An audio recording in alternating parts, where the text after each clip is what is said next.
বিশাল ছাড়ো।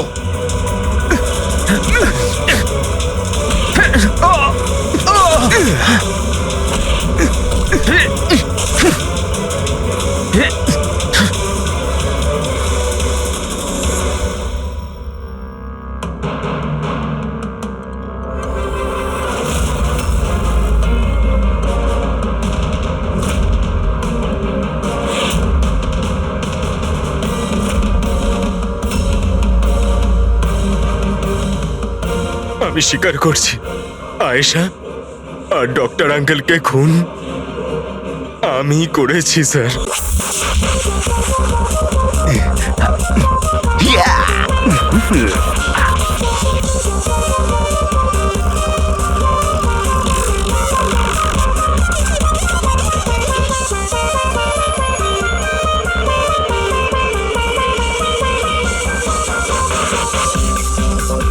Guys, thank you so much এত সুন্দর পার্টির জন্য। লোক ঠিকই বলে, নিজের দেশ নিজের হয় আর নিজের বন্ধুরা নিজের হয়। ঠিক। আর নিজের গার্লফ্রেন্ড নিজেরই হয়। I love you so much. I love you too. আচ্ছা প্রীতি, মানতে হবে আজকাল এমন রোমান্স কিন্তু দেখাই যায় না। গাইস, আমি কিছু ড্রিঙ্ক নিয়ে আসছি। ওকে। Hey, can I get you a drink? I mean, কি খাবেন আপনি? কেন, তুমি waiter? By the way, I'm Saurabh. আর আপনি? দেখো, যদি তুমি এই পৃথিবীর একটাই ছেলে হতে তবুও আমি তোমাকে ইন্টারেস্ট দেখাতাম না। তাই এই নামটাম জিজ্ঞেস করে টাইম ওয়েস্ট করো না। Hello hello,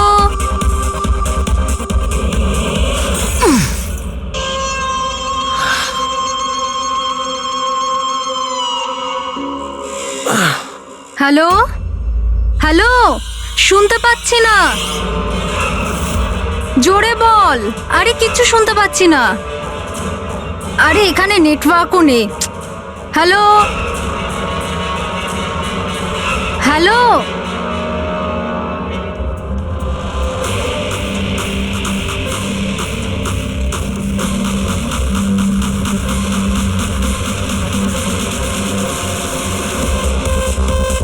can you hear me? Tanisha, network কি করে চলে গেল?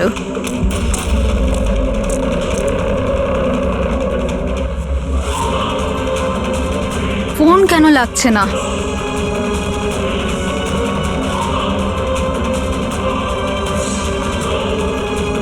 হ্যালো আয়েশা, আয়েশা তুই আমার কথা শুনতে পাচ্ছিস?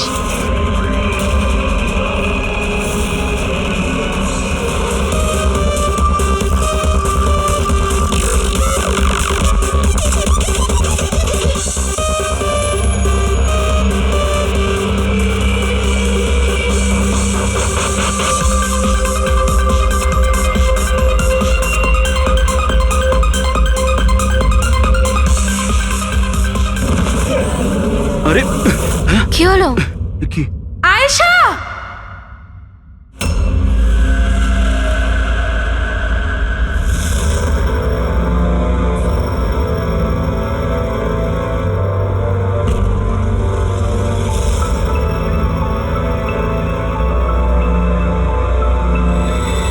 কি করে হলো এগুলো? হ্যাঁ, জানি না স্যার এসব কি করে হলো। ও কল অ্যাটেন্ড করার জন্য বাইরে গেছে, আর যখন ফিরলো তখন। তুমি ছাড়া আর কে কে বন্ধু আছে আয়েশার এখানে? স্যার এ হলো প্রীতি, আর এ হলো বিশাল স্যার, আয়েশার বয়ফ্রেন্ড। দেখে তো মনে হচ্ছে আয়েশার কারোর সঙ্গে হাতাহাতি হয়নি। ও ফোন রিসিভ করার জন্য বাইরে গেছিল আর ওখানে খুনি আগে থেকেই ওর জন্য ওয়েট করছিল। তার মানে স্যার খুনি এসব প্ল্যান করে করেছে? না পঙ্কজ, এটা তো প্ল্যান মার্ডার মনে হচ্ছে না। যদি প্ল্যান মার্ডারই হতো তাহলে ও অন্য কোনো হাতিয়ার ইউজ করতো, কাচের ইউজ করতো না। তার মানে হঠাৎ কেউ একজন হয়তো খুব রেগে যায় আয়েশার উপর আর তারপর মেরে দেয়। মনে হচ্ছে তো এরকমই ফ্রেডি। আয়েশার এখানে কারোর সঙ্গে ঝগড়া হয়েছিল? কোনো তর্ক বিতর্ক?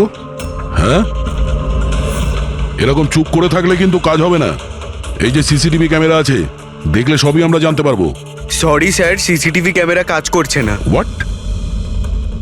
সিসিটিভি কাজ করছে না? এত গাফিলতি? স্যার ওই কাল শেষের গানটার কারণে ধোয়ার জন্য হয়তো কোনো টেকনিক্যাল ফল্ট দেখা গেছে। আমি তাড়াতাড়ি ঠিক করব। তুমি তো তখন ঠিক করাবে যখন তোমার ক্লাব আবার খুলবে। কেস সলভ না হওয়া পর্যন্ত তোমাদের ক্লাব বন্ধ। স্যার আমার মনে হচ্ছে এই খুন সৌরভ করেছে। বড় লোকের বিগড়ে যাওয়া ছেলে। এই can I get you a drink? I mean কি খাবেন আপনি? কেন, তুমি ওয়েটার? বাই দ্য ওয়ে, আমি সৌরভ। আর আপনি? দেখো, যদি তুমি এই পৃথিবীর একটাই ছেলে হতে তবুও আমি তোমাকে ইন্টারেস্ট দেখাতাম না। তাই এই নামটাম জিজ্ঞেস করে টাইম ওয়েস্ট করো না। যখন আয়েশাকে উত্তর দেয়নি তখন ও রেগে পিছন পিছন বাইরে গেল। সৌরভ কোথায়? স্যার ও তো নেই। তোমাকে বলেছিলাম না আমি, কেউ এই ক্লাব থেকে বাইরে যাবে না। স্যার যেতে দিইনি আমি। হয়তো ও অপরাধ করার পরেই পালিয়ে গেছে, আয়েশার ভেতরে আসার আগেই। এই আয়েশা আর সৌরভ বাইরে কোন দিকে গেছিল? স্যার ওইদিকে।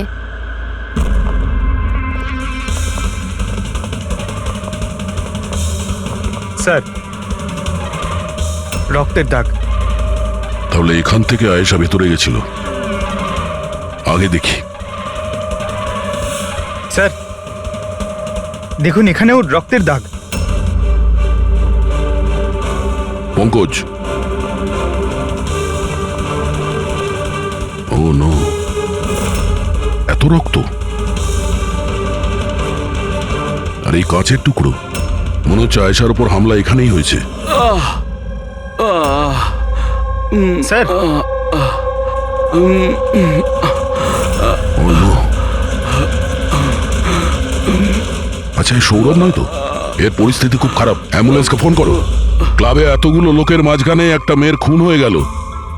বাউন্সারদের খুঁজে পাওয়া যাচ্ছে না। সিসিটিভি ক্যামেরা আছে কিন্তু কাজ করছে না। তার থেকেও বড় কথা, এখানে কেউ কিছু হতে দেখেনি। কি অদ্ভুত ব্যাপার না? আয়েশা এভাবে আমাকে ফেলে রেখে যেতে পারে না। আমাদের এখানে আসাই উচিত হয়নি। Please don't Cry. নিজেকে এভাবে দোষ দিও না। ডোন্ট ওয়ারি, সব ঠিক হয়ে যাবে। আপনার বান্ধবীর এখানে খুন হয়েছে আর আপনার এই ব্যবহার? হ্যাঁ, এতক্ষণ ধরে এখানে যা হয়েছে তাতে মনে হচ্ছে যে খুনি এখানে আয়েশাকে মারার উদ্দেশ্য তো এসেছিল না, রেডি হয়ে আসেনি। এখানেই ক্লাবে এমন কিছু হয়েছে যার জন্য ও রেগে গিয়েছিল, আর তাই ও আয়েশাকে খুন করে দিয়েছে। আর তার সাথে সৌরভের ওপরও হামলা করেছে। আমার মনে হচ্ছে যে ওই খুনি আপনাদের মধ্যে কেউ একজন। ফ্রেডি, পঙ্কজ, এখানে যত লোক আছে তাদের সবার ডিটেলস নাও। মাফ করবেন রাইমা, আমি নিজের দিক থেকে অনেক চেষ্টা করেছি, কিন্তু এখন এর থেকে বেশি সাহায্য আর করতে পারবো না। ইটস ওকে ডক্টর, আপনার যা করার ছিল আপনি সবকিছু করেছেন, আর আমরা এর বেশি আর কি করতে পারি?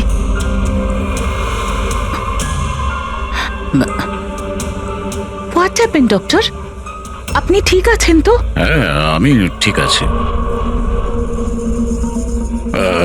আমার একটা অস্বস্তি হচ্ছে। Excuse me. কোথায় যাচ্ছেন আপনি? আমি ওয়াশরুম থেকে আসছি।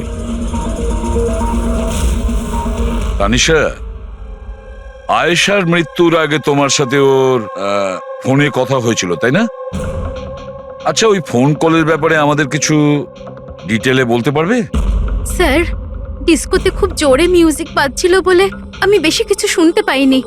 হ্যাঁ, কিন্তু আমি ওকে এটা বলতে শুনেছিলাম, কি হয়েছে বলো না, কি হয়েছে? তোমার কি খুব কষ্ট হচ্ছে? ডাক্তারের কাছে নিয়ে যাব? এটা তুমি কি করছো? মানে আয়েশা এইসব কথা ওই খুনির সঙ্গে বলছিল? স্যার, এর থেকেও বেশি অবাক হওয়ার বিষয় এটাই যে আয়েশার খুনি ওকে বলছিল এখান থেকে পালিয়ে যেতে। আশ্চর্য ব্যাপার, খুনি আয়েশাকে পালিয়ে যেতে বলছিল অথচ আয়েশা খুনির চিন্তা করছিল। আচ্ছা, তুমি একটা কথা বলো তো, তুমি ওই ভয়েসটা চিনতে পারবে যার সাথে আয়েশা কথা বলছিল? না স্যার। স্যার, কিন্তু খুনি যখন আয়েশার ব্যাপারে এত চিন্তা করছে তাহলে ওকে মারলই বা কেন? সেটাই তো, খুনি ভিকটিমের চিন্তা করছিল আর ভিকটিম খুনির চিন্তা করছিল।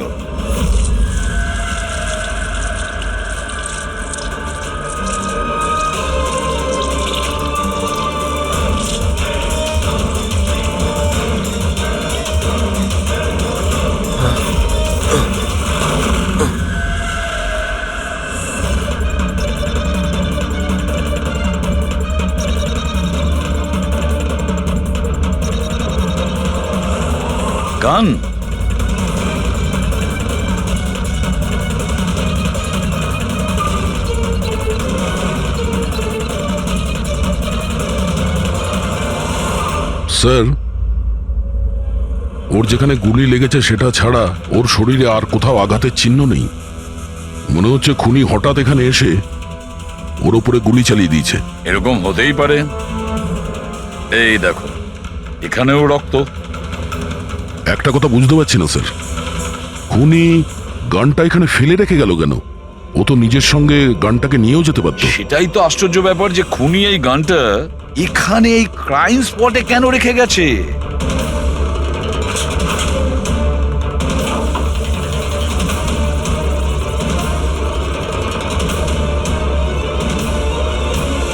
স্যার, এই দেখুন, নিচে এখানে এই টেপটা আটকানো ছিল। ওয়াশ বেসিনের নিচে টেপ? মনে হচ্ছে এখানে টেপ দিয়ে কিছু আটকে ছিল যেটা এখন এখানে নেই। হতে পারে এই কেসের সঙ্গে রিলেটেড কিছু। নিশ্চয়ই, দেখতে হবে। রায়মাদেবী, ডক্টর যশবন্ত আপনার ডক্টর ছিলেন তো? আপনারা এখানে এই টেবিলেই বসেছিলেন? হ্যাঁ, আসলে উনি আমার অসুখের কথা বলতেই আমার সাথে দেখা করতে এখানে এসেছিলেন। খুব ভালো মানুষ ছিলেন উনি। আজ যখন আপনি ওর সঙ্গে কথা বলছিলেন, আপনার কি মনে হয়েছিল যে কোনো ব্যাপার নিয়ে ও একটু ডিস্টার্ব ছিল? ডিস্টার্ব তো নয়, কিন্তু হ্যাঁ, হঠাৎ করে ওনার শরীর খারাপ হয়ে গিয়েছিল আর উনি এক্সকিউজ মি বলে ওয়াশরুমে চলে গিয়েছিলেন। আমি তো ভাবতেই পারিনি যে এরকম একটা ঘটনা ঘটবে। স্যার, হ্যাঁ, এ হলো এই কফি শপটার ম্যানেজার। এখানকারও সিসিটিভি ক্যামেরাগুলো কাজ করছে না। স্যার, 2 ঘন্টা আগেও তো কাজ করছিল, কিন্তু হঠাৎ করে টেকনিক্যাল প্রবলেম হয়ে যায়, সেই জন্য ইঞ্জিনিয়ারকে ডেকেছি আমরা।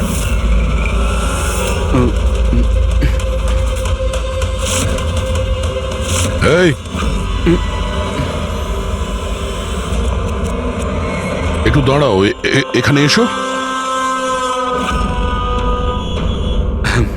হ্যালো স্যার, কেমন আছেন? আমার অবস্থা ছাড়ো, নিজেরটা বলো। তোমরা দুজনে এখানে কি করছো? এমনি ঘুরতে এসেছিলাম। কফি শপে ঘুরতে এসেছিলে? কাল রাত্রে তোমার বান্ধবীর খুন হয়ে গেছে। তোমার দ্বিতীয় বন্ধুর কেঁদে কেঁদে অবস্থা খারাপ, আর তোমরা দুজনে এখানে এই কফি শপে আড্ডা মারতে এসছো। এখানেও একটা খুন হয়েছে। বিষয়টা কাকতালীয়, তাই না? সত্যি কাকতালীয়ই বটে, কারণ আমরা তো জানি না ডক্টর যশবন্ত কে। হ্যালো, ওকে বিউরোতে নিয়ে এসো। ওকে ওকে ওকে ওকে ওকে, থ্যাংক ইউ ভেরি মাচ। কি জানিস পঙ্কজ, অনেক লোক ছিল এই ডিস্কোটায় যখন আয়েশা খুন হয়, আর এক একজনের ফোন ট্র্যাক করে এইটা জানার জন্য যে মার্ডারের সময় আয়েশার আশেপাশে কেউ ছিল না। তো এই আমার তো চোখ ব্যথা করতে শুরু করেছে।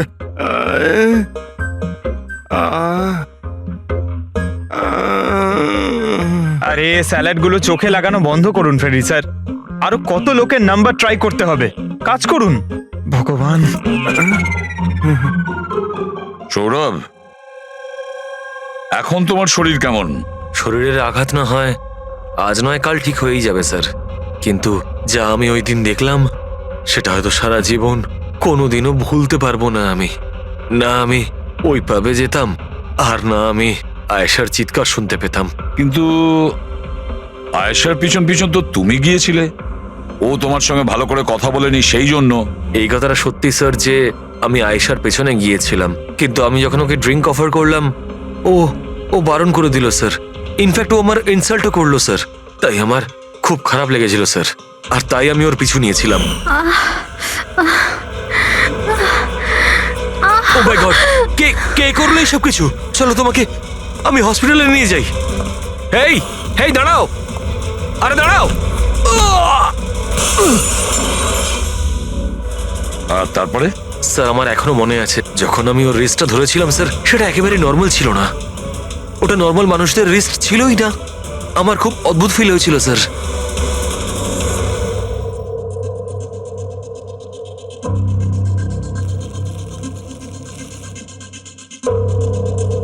তাহলে আপনি বলছেন ডক্টর সালুকে যে এই বন্দুকের ওপর কিছু চটচটে লেগে আছে? হ্যাঁ, ওই চটচটে জিনিসটা রাবারের মতো, ওই যেমন সেলোটেপে হয় না, ওই রকম। সেলোটেপ গান? ও, তাহলে খুনি আগে থেকেই ওয়াশ বেসিনের নিচে গানটাকে লুকিয়ে রেখেছিল। তাহলে এই মার্ডার একটা প্ল্যান মার্ডার ছিল। হ্যাঁ, কিন্তু এই বন্দুকটা যেটা দিয়ে ভিকটিমকে খুন করা হয়েছে আর এই কাঁচ যেটা দিয়ে আয়েশাকে খুন করা হয়েছে, এই দুটোতেই কোনো ফিঙ্গারপ্রিন্টস পাওয়া যায়নি। কিন্তু ভাই, এই কাঁচটার টুকরোর ওপর একটা বিশেষ ধরনের কেমিক্যাল লেগে আছে, যেমন ধরো প্লাস্টিক কেমিক্যাল। এখন কেন লাগানো ছিল, কি লাগানো ছিল সেটা জানতে হবে, কিন্তু এই দুটো কেমিক্যালই এই বন্দুকটাতেও লেগে আছে, দুটোতেই। ডক্টর সালুকে, আপনি তো বলছিলেন এই গানের মধ্যে ওই সেলোটেপের গাম লেগেছিল। সেটা তো ছিলই, তাছাড়া কেমিক্যালও আছে। ওটা ছাড়া এই কেমিক্যালও আছে। তার মানে এই দুটো মার্ডার, এদের দুটোর মধ্যে কোনো কানেকশন আছে। আর জুবিন আর প্রীতির ওই ক্রাইম সিনে থাকা কোনো কাকতালীয় ছিল না। একদম, তুমি একদম ঠিক বলছো দয়া। তোমার কথা আরো একটা জিনিস প্রমাণ করছে, এই দুটো লাশের উপরই আমি তেলের মতো ফেরোমন পেয়েছি। ফেরোমনস মানে ওই কেমিক্যাল যার থেকে গন্ধ আসে। হ্যাঁ, এই দুটো ভিকটিমেরই এদের দুজনের লাশের মধ্যে একই রকম গন্ধ। একটা ব্যাপার পরিষ্কার, হয়তো দুজনে একই রকম পারফিউম লাগাতো, বা দুজনের খুন একজনই করেছে। জেনারেলি একজন মহিলা লেডিস পারফিউম লাগায়, আর একজন পুরুষ জেন্টস পারফিউম। কিন্তু এই দুজনেই একই রকমের পারফিউম লাগিয়েছে, চান্সটা একটু কম। তার মানে এই দুজনের খুনি একজনই। আয়েশার মৃত্যুর ব্যাপারে দুটো কথা জানা গেছে। এক, ওর বন্ধু তানিশা বলেছে, আর দ্বিতীয়টা সৌরভ বলেছে। তানিশার কথা অনুযায়ী যে খুনি আয়েশাকে ওই পাব থেকে পালিয়ে যেতে বলেছিল। পৃথিবীতে এমন কোন খুনি আছে সে যাকে খুন করতে গেছে তাকেই সে বলছে যে তুমি এখান থেকে পালিয়ে যাও? তাহলে খুন করতে গিয়েছিল কেন? না না না না না না, গোলমাল আছে, নিশ্চয়ই কোনো গোলমাল আছে। আর স্যার ওই দ্বিতীয় কথা কোনটা? আর একটা কথা সৌরভ বলেছে। সৌরভ বলেছে যে খুনির কবজি কেমন যেন অদ্ভুত ছিল, সাধারণ মানুষের মতন ছিল না ওর কবজি। হয়তো কবজিতে রিস্টওয়াচ কিংবা ব্রেসলেট ছিল। হেড্রিক, বুদ্ধিটাকে একটু কাজে লাগাও, বুঝেছো? স্যার, হ্যাঁ, স্যার দুটো ক্রাইম সিনেই একটা নম্বর কমন। সেটা কার? আয়েশার বয়ফ্রেন্ড বিশালের স্যার। বিশাল? বিশাল? এই বিশালকে তো কফি শপে দেখাই যায়নি, তাহলে কফি শপে গেল কখন?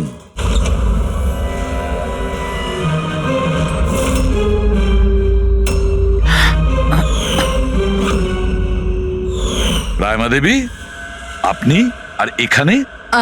স্যার, এটা আমারই বাড়ি, কিন্তু আপনারা এখানে? ওনাকে কি খুন করেছে সেটা জানতে পেরেছেন?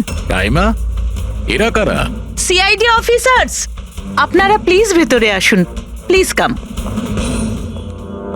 সিআইডি? আর স্যার, ইনি আমার হাজব্যান্ড, আর এ আমার ছোট ছেলে সন্দীপ। আর বড় ছেলে বিশাল, সে কোথায়? কিন্তু কি হয়েছে স্যার? দেখুন, আসলে ব্যাপারটা হলো ডক্টর যশবন্ত আর আয়েশার খুনে আমাদের মনে হয় হয়তো বিশালের কোনো হাত আছে। এ আপনি কি বলছেন? অভিযোগ প্রমাণিত হয়নি, কাউকে গ্রেপ্তার করতে পারেননি, তো যে কোনো কাউকে ফাঁসিয়ে দেবেন? দেখুন, সিআইডির কাজই হচ্ছে অপরাধী পর্যন্ত পৌঁছানো, নাকি কোনো নিরপরাধীকে ধরে এই কেসটা বন্ধ করে দেওয়া। আপনি দয়া করে একটু বিশালকে ডাকবেন। দাদা খুন করতেই পারে না, আপনারা দয়া করে ওকে ধরে নিয়ে যাবেন না। সন্দীপ, আমরা কিন্তু তোমার দাদাকে এখানে ধরতে আসিনি, আর আমরা এটাও বলিনি যে তোমার দাদা কিছু করেছে। আমরা তো তোমার দাদাকে কিছু প্রশ্ন করব, ব্যাস। আপনারা আমাকে সন্দেহ করছেন? এক মিনিট বিশাল, তুমি ভেতরে যাও, আমি এই সিআইডির লোকেদের তোমায় বিরক্ত করতে দেবো না। দেখুন, সিআইডির কাজে বাধা দেওয়াও কিন্তু একটা অপরাধ, তাই প্লিজ আমাদের নিজেদের কাজ করতে দিন। বিশাল,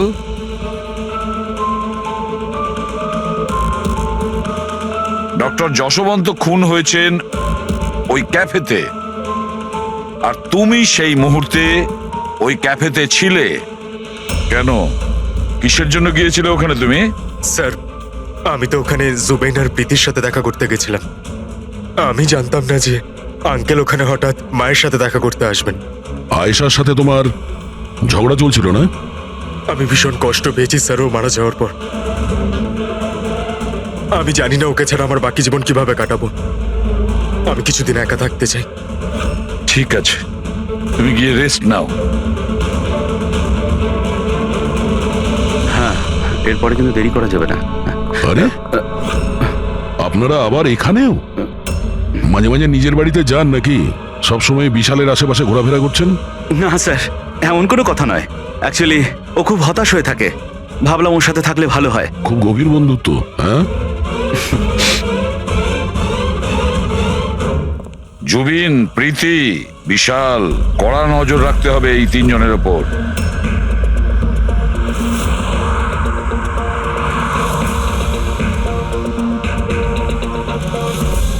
তিনজনের বাড়িতে এমন ক্যামেরা ফিট করেছি না স্যার, একটা মাছি ঢুকলেও সব টের পেয়ে যাবো আমরা। তুই যাই বলিস, কাজের লোক, দুধওয়ালা আর সবজিওয়ালা এদের মাধ্যমে গোপন ক্যামেরা বসাবার আইডিয়াটা কিন্তু দারুণ ছিল। ভালো ছিল না? কিন্তু আমার ছিল না, দয়া স্যার ছিল। আচ্ছা, হ্যাঁ, আর উনি আমাদেরকে এখানে বসিয়ে দিয়েছেন যাতে আমরা এখানকার সিসিটিভি ফুটেজ চেক করতে পারি।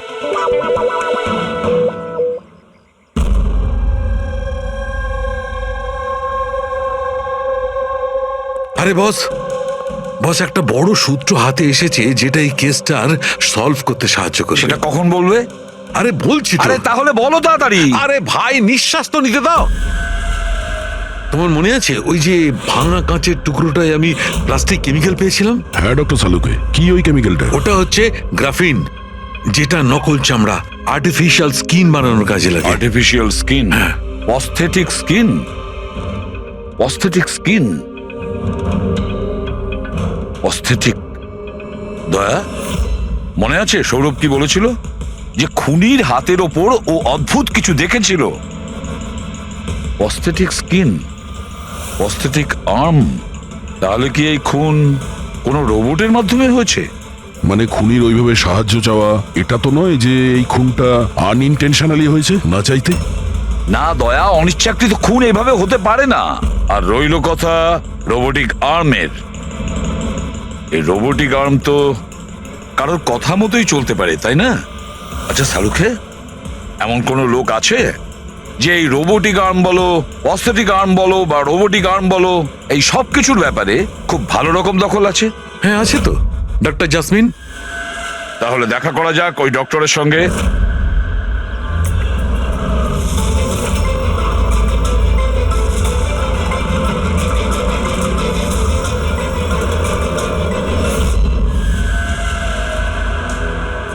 ডক্টর জাসমিন, আমরা এটা জানতে চাই যে যদি এই এরকম প্রস্থেটিক লাগানো হাত লাগানো হয়েছে, রোবোটিক আর্ম, তাহলে কি ওই হাত, ওই আর্ম অন্য কারোর ইনস্ট্রাকশনে কাজ করতে পারে? মানে নকল হাত লাগানো হয়েছে একে, কিন্তু এই হাত দিয়ে কি কাজ করাতে হবে তার কন্ট্রোল এর কাছে নেই, বিয়ের কাছে আছে, তাই তো? কারণ আমাদের সন্দেহ হচ্ছে যে খুন নিজের ইচ্ছায় করছে না, কেউ ওকে দিয়ে করাচ্ছে। স্যার, এটা শুনে যতটা কঠিন মনে হচ্ছে আসলে ততটা কঠিন নয়। হ্যালো, দামিনীকে একটু ভেতরে পাঠাও। হ্যাঁ, সেই রুগীটাই যার কাল টেস্ট হয়েছিল। রুগী?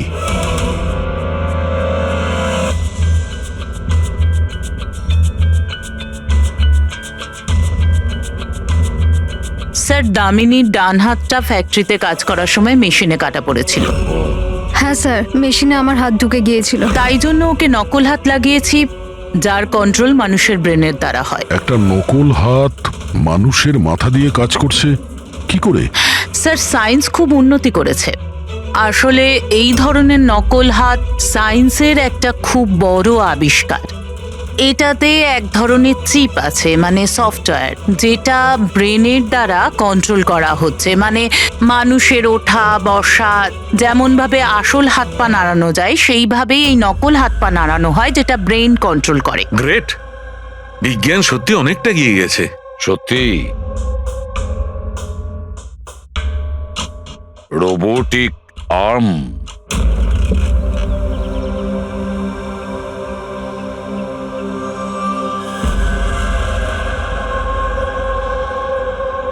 বাই। ওরা ওখানে হাত করছে আর আমরা এখানে গাড়িতে বসে আছি।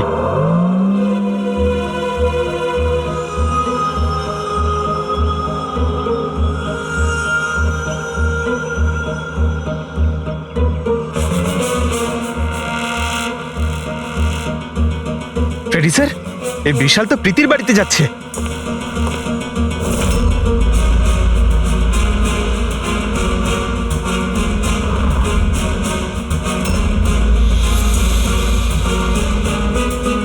বিশাল, তুমি টেনশন করো না, কেউ কিচ্ছু জানতে পারবে না।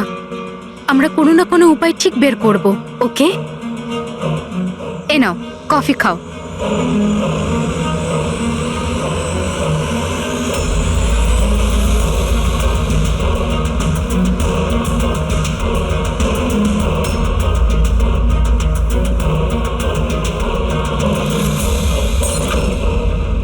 বিশাল, প্রীতি, আরে ওকে। প্রীতি পালাও।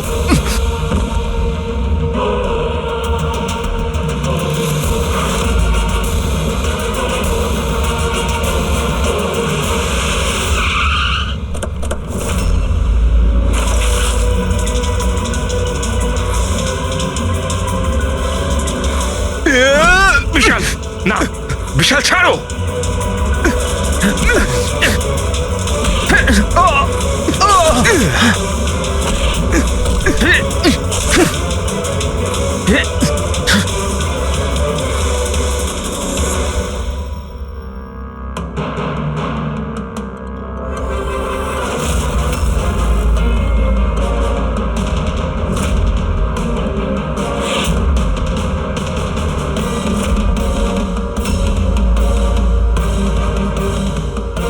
আমি স্বীকার করছি, আয়েশা আর ডক্টর আঙ্কেলকে খুন আমি করেছি স্যার। তুমি এখানে কি করছো? কি হলো? কি হচ্ছে এটা? আমি বুঝতে পারছি না কি হচ্ছে আমার হাতে। কিছু প্রবলেম? কি হচ্ছে বলছো না কেন কিছু? ডাক্তারের কাছে নিয়ে যাব? এটা কি করছো? এটা কি করছো? আয়েশা পালাও এখান থেকে, পালাও। আমি বলছি তোমাকে পালাও, আয়েশা।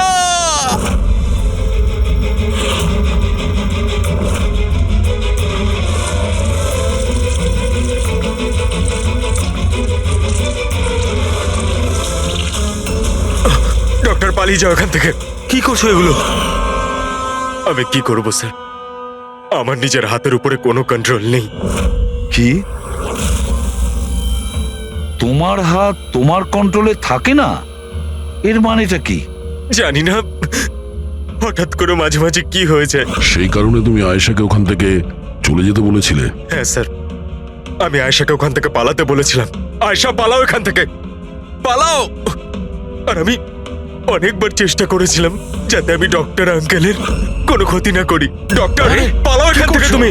একটা কথা বলো, কেন গিয়েছিলে তুমি ওই ক্যাফেতে? আমি ওখানে ডক্টর আঙ্কেলের কাছে আমার হাত ঠিক করাতে গেছিলাম, আর জুবেন, প্রীতি আমাকে সাহায্য করছিল, কারণ আমি আমার বাড়িতে বলতে পারতাম না যে আয়েশাকে আমি নিজের হাতে খুন করে দিয়েছি স্যার। আমি জানি স্যার, আমার কথায় বিশ্বাস করাটা খুবই কঠিন, কিন্তু সত্যি এটাই, খুন আমি নয়, বরং আমার হাত করেছে। ডক্টর জাসমিন,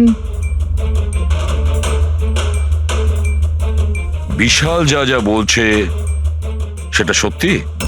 আমি বলতে চাইছি যে এটা কি সম্ভব যে একটা রোবোটিক আর্ম নিজে থেকেই ডেভেলপ করে আর সেই কারণেই তার মনে হয়েছে যে খুন করা যেতে পারে? চান্সেস কম স্যার,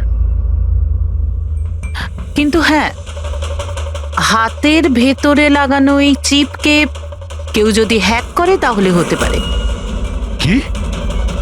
প্রস্থেটিক হাতে লাগানো সফটওয়্যার হ্যাক করা যায়? হ্যাঁ দাদা, হ্যাক হতেই পারে, এটা পসিবল। যখন হ্যাকার এই নকল হাতের চিপ হ্যাক করে তখন এই নকল হাতটা তার ব্রেন দ্বারা কন্ট্রোল হয় না যার শরীরে এটা লাগানো আছে, বরং এই নকল হাতটা কন্ট্রোল হয় হ্যাকারের ব্রেন দ্বারা।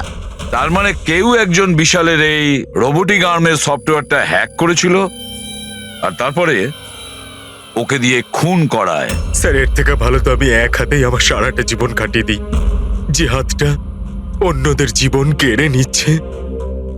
এরকম হাত আমার চাই না স্যার। বিশাল একটা কথা বলো, তোমার এই হাত তোমাকে বলছে যে সেই কাউকে মারতে চায়, তখন তুমি কি ভাবো? তখন তোমার মনের অবস্থা কি হয়, কি চলে তোমার মাথার ভেতরে? স্যার 2-3 মিনিট সময় লাগে। আমি পুরোপুরি ভাবে চেষ্টা করি আমার হাতকে কন্ট্রোলে আনার, কিন্তু 2 মিনিট পর আমার হাতই জিতে যায় স্যার।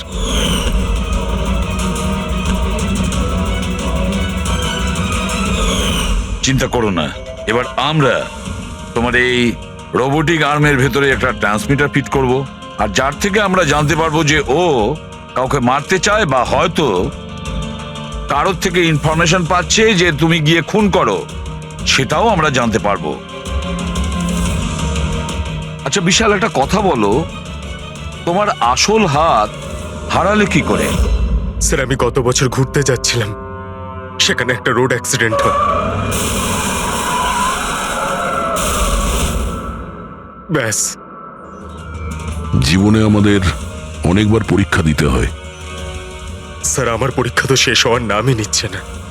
যখন নকল হাত নিয়ে সারাটা জীবন কাটাবো ভেবে নিলাম, তখন এই হাতটাই আমার জীবন শেষ করে দিচ্ছে স্যার।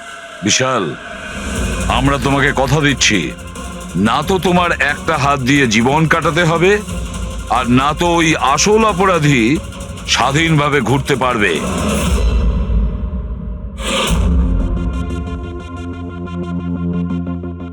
বিশাল, অপরাধী প্রথমে বিশালকে দিয়ে আয়েশাকে খুন করায়। আয়েশা, যাকে বিশাল খুব ভালোবাসতো, এরপরে খুন করায় ডক্টর যশবন্তকে, যে বিশালকে সাহায্য করত। এরপরে প্রাণ নিতে চেষ্টা করে প্রীতির, যে বিশালের বন্ধু ছিল। এরা প্রত্যেকেই হলো বিশালের শুভাকাঙ্ক্ষী, আর এরা প্রত্যেকে বিশালের আপনজন। সবাই বিশালের খুব কাছের মানুষ। তাহলে এই অপরাধী কে হতে পারে? কে সেই অপরাধী? এও তো কোনো কাছের মানুষ হতে পারে, বিশালের কোনো আপনজন। পঙ্কজ, বিশালের অ্যাক্সিডেন্টের পুরো ডিটেল আমার চাই, A to Z। Hello sir, আমি Jaspal. Computer expert? Yes sir. Computer hack করতে পারো? যত বড়ই কম্পিউটার হোক বা সার্ভার, এক তড়িতে হ্যাক করতে পারি। রোবোটিক আর্মের সিস্টেম হ্যাক করতে হবে, পারবে? নিশ্চয়ই স্যার, পারবো। এতে সবকিছু পেয়ে যাবে। হয়ে যাবে স্যার। আর এটার জন্য আমি ট্রেস রাউটিং এর ইউজ করব। সেটা আবার কি? হ্যাঁ স্যার, এই টেকনোলজিটার সাহায্যে বিশালের আশেপাশে প্রত্যেকটা কম্পিউটারকে আমি দেখতে পাবো। মূলত মেশিনের মধ্যে যে হোস্ট নেম আর অ্যাড্রেস থাকে সেটাকেই হ্যাক করতে হয়। আচ্ছা। আর ট্রেস রাউটিং এর সাহায্যে আমরা শহরের যে কোনো জায়গায় বসে থাকা যে কোনো হ্যাকারকে খুব ইজিলি খুঁজে বের করতে পারবো। ফ্যান্টাস্টিক। আর যে বিশালের রোবোটিক আর্মের সিস্টেম হ্যাক করেছে, এবার আমরা ওর সিস্টেমকে হ্যাক করব।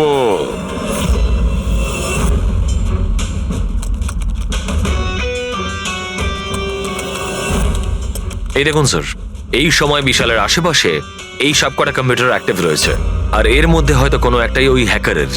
শুধু একবার জানতে পেরে যাই ওই কম্পিউটারটা কোনটা, তাহলেই কাজটা সহজ হয়ে যাবে। যশপাল, তাড়াতাড়ি করো, আমাদের হাতে সময় কম। বিশাল আজকে আমাকে বাড়িতে কেন ডাকলো? আঙ্কেল আন্টিও নেই, জানি না কি ব্যাপার।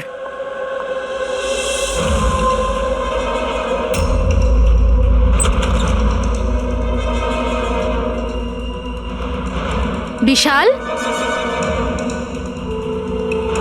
বিশাল। প্রীতি, তুমি জানো যে আমি তোমাকে মারার চেষ্টা করেছি, তবুও তুমি আমার কাছেই এলে। বিশাল, তুমি তো আমাকে ফোন করে এখানে ডাকলে। আমি? হ্যাঁ। আমি কখন ডেকেছি? তুমি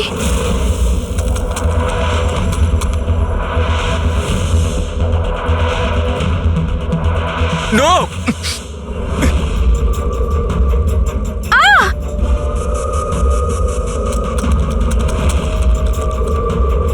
পালাও প্রীতি!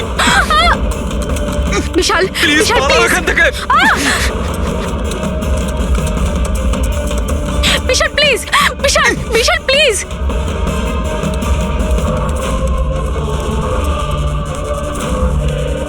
ইয়েস স্যার, ওই হ্যাকারের লোকেশন পেয়ে গেছি।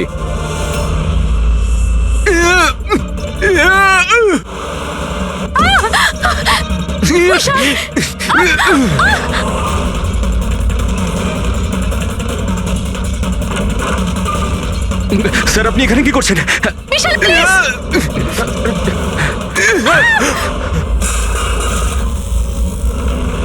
অনেক হয়েছে হ্যাকিং।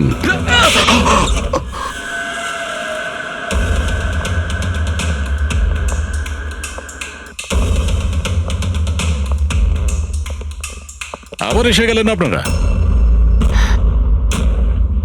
এবার এটা যেন বলবেন না যে ওকে আপনারা ধরতে এসেছেন। আগে না, আমরা বিশালকে ধরতে আসিনি, খুনিকে ধরতে এসেছি, যে এই মুহূর্তে এখানে উপস্থিত। খুনি এখানে? কি বলছেন আপনি? আপনি আপনার মিথ্যে অভিযোগ কার উপর লাগাবেন? মননবাবু, গত বছর একটা গাড়ির অ্যাক্সিডেন্ট হয়েছিল খান্ডালাতে। 3 জন ছিল ওই গাড়িতে। 22 বছরের ছেলে বিশাল, 15 বছরের ছেলে সন্দীপ, আর 9 বছরের ছোট বাচ্চা সোনিয়া। গাড়ি বিশাল চালাচ্ছিল। গাড়ির অ্যাক্সিডেন্ট খুব সাংঘাতিক হয়েছিল। বাচ্চা মেয়ে সোনিয়া স্পট ডেড হয়ে গেছিল। আর সন্দীপ প্যারালাইজড হয়ে গেছিল। ও এখনো চলতে পারে না। এসব আপনি কি করে জানলেন আঙ্কেল? ওই অ্যাক্সিডেন্টে সব থেকে কম আঘাত লেগেছে বিশালের, তবে যে আঘাতটা লেগেছে সেটাও কম নয়। বিশালের নিজের হাতটা হারাতে হয়েছে। আর তাছাড়া বিশাল আপনার সৎ ছেলে, তাই না? স্যার, বিশাল আমার কাছে নিজের সন্তানের মতোই। আমি আপনাকে রিকোয়েস্ট করছি, আপনি বিশালকে আমার সৎ ছেলে বলবেন না। আই এম সরি মদন বাবু, যদি সব বাবা আপনার মতন ভাবতো তাহলে তো ভালোই হতো। যদি রায়মা দেবী এভাবে ভাবতেন। কি রায়মা দেবী? আচ্ছা, আপনার মনে অনেক রাগ জমে আছে, তাই না বিশালের জন্য? কারণ বিশালের জন্য আপনি আপনার নিজের মেয়েকে হারিয়েছেন, আর আপনার নিজের ছেলে সারা জীবন চলাফেরা করতে পারবে না। আপনি কি বলতে চাইছেন? আমরা কি বলতে চাইছি ওটা এক্ষুনি জেনে যাবেন। পঙ্কজ,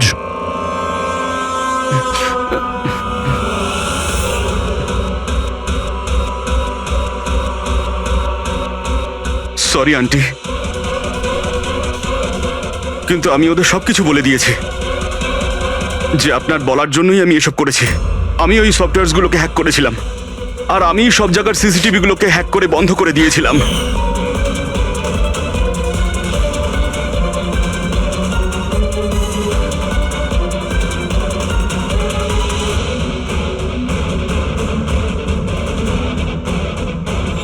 বিশালের থেকে প্রতিশোধ নেওয়ার জন্য আমি ওর গার্লফ্রেন্ডকে মেরেছিলাম। তারপরে ওই ডক্টরকে, যে বিশালকে হেল্প করত। তারপর প্রীতির উপরে আক্রমণ। এসব করার জন্য আন্টি আমাকে অনেকগুলো টাকা দিয়েছিলেন। তুমি যে এতটা নিচে নেমে যাবে আমি ভাবতেও পারিনি। ঠিক আছে, সত্যিটা যখন আপনাদের সামনে এসেই গেছে, তখন আমি আপনাদের সবাইকে এটাও বলছি যে আমি তোমাকে মারার পর ওকেও মারতে চেয়েছিলাম। কারণ যেভাবে আমার আপনজনেরা কষ্ট পেয়েছে, আমিও চেয়েছিলাম বিশাল সেই কষ্টই পাক, ততটা যন্ত্রণা ওরও হোক। ওটা অ্যাক্সিডেন্ট ছিল, একটা ভুল। ভুল? তোমার একটা ভুলের জন্য আমার সারা জীবন অন্ধকার হয়ে গেছে। তুমি রাশ ড্রাইভিং করেছিলে, আর শাস্তি কারা পেল? আমি আর আমার সন্তানেরা। মা, আমি তোমাকে শুধু নিজের মা নয়, ভগবান ভেবেছিলাম। যদি আমাকে শাস্তি দিয়েই তুমি শান্তি পেতে, তাহলে আমাকে অন্তত একবার বলতে পারতে। হাসি মুখে আমি জীবন দিয়ে দিতাম। আমি তোমার জীবনটা চাইনি, আমি তো তোমাকে বাঁচিয়ে রেখে কষ্ট দিতে চেয়েছিলাম, আর আপনারা সবাই আমাকে দোষ দিতে পারেন না, কারণ আমি যা করেছি সেটা আমার মায়ের মমতার জন্য করেছি। রায়মা দেবী, মা শব্দের অর্থ আপনি জানেন না, সেজন্যই আপনি এত বড় অপরাধ করেছেন। আরে মা তো সেই হয় যে শুধু নিজের নয়, অন্যের সন্তানকেও স্নেহ ভালোবাসা দিয়ে আগলে রাখতে পারে। বিশাল হয়তো আপনার গর্ভের সন্তান নয়, কিন্তু মা বলে তো ও ডাকতো, ও আপনাদের পরিবারেরই একটা অংশ। কোনো মাই তার ছেলের ওপর এইভাবে প্রতিশোধ নিতে পারে না। হ্যাঁ, সেটাও এত ঘৃণ্য। দুটো লোকের প্রাণ নিয়েছেন। না রায়মা দেবী, আপনি বড় ভুল করেছেন, বিশাল ভুল করেছেন। আদালত আপনাকে কোনোদিন ক্ষমা করবে না, কোনোদিন ক্ষমা করবে না। কঠোরতম শাস্তি হবে আপনার।